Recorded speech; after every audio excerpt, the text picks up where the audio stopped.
ఉపయోగించుకునే చరవాణి గురించి బుర్రకథ చెప్పుకోబోతున్నాం. చరవాణిలో ఎన్నో లాభాలు అలాగే చాలా నష్టాలు ఉన్నాయి. ఓహో, లాభాలేమిటి? లాభాలు ఏంటంటే నేరుగా ఫోన్లో చూస్తూ మాట్లాడవచ్చు, డబ్బుల్ని సులభంగా పంపించవచ్చు, ఇంటి వద్ద నుండి షాపింగ్ చేయొచ్చు, నచ్చిన వంటలు ఆర్డర్ పెట్టేయవచ్చు, ప్రపంచంలో విషయాలన్నీ తెలుసుకోవచ్చు, విజ్ఞానం ఎంతో పొందేయవచ్చు, కొత్త కొత్త రుచులను నేర్చేసుకోవచ్చు.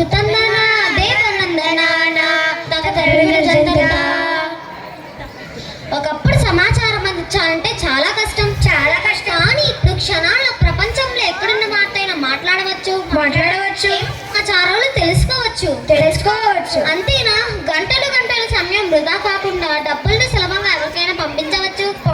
అలాగే తీసుకోవచ్చు కూడా. ఇంకా ఈ ఫోన్ ద్వారా ఏం చేయొచ్చు అంటే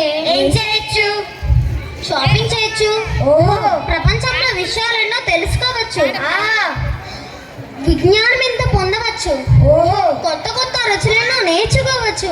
అవునవును, మా అమ్మ ఈ మధ్యనే సరికొత్త వంట నేర్చుకొని చేసింది. సరికొత్త వంట? ఏం వంటది? ఆ వంట పేరు బిసిబెల్లి బాత్. ఏం బాత్? బిసిబెల్లి బాత్. బిసిబెల్లి బాత్ పేరే చాలా తేడాగా ఉంది. పేరే కాదు, తింటే కడుపులో కూడా తేడాగానే ఉంటుంది. అర్థమైందిలే. అవును, మనం ఇప్పటి వరకు ఫోన్ వల్ల కలిగే లాభాలు చెప్పుకుంటున్నాం కదా, నష్టాలు ఏమీ లేవా ఏంటి? ఎందుకులా, చాలా ఉన్నాయి. అవునా, మరి అవేంటి? అవేంటంటే కంటి పాపల కంటి చూపు కోల్పోయేను, పాపల సోజా తీరు మరేను,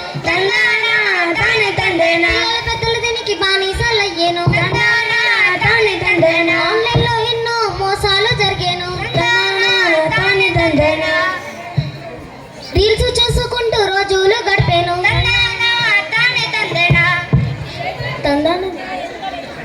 తరిగిట జంతరిత.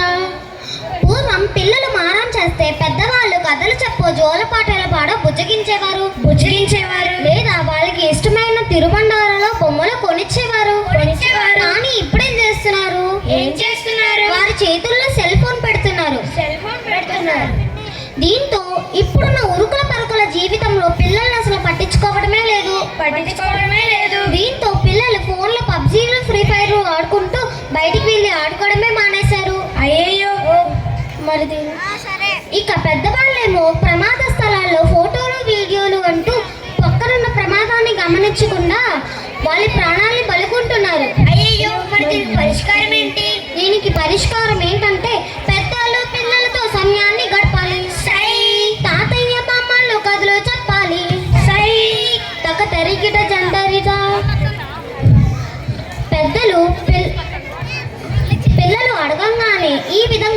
అడగంగానే ఫోన్ ఇవ్వకండి. తాతయ్య నానమ్మలు కథలు చెప్పండి. నమస్కారం. ఇప్పుడు వరకు మా బుర్ర కథలు విన్న ప్రేక్షకులందరికీ నమస్కారం. సెలవు.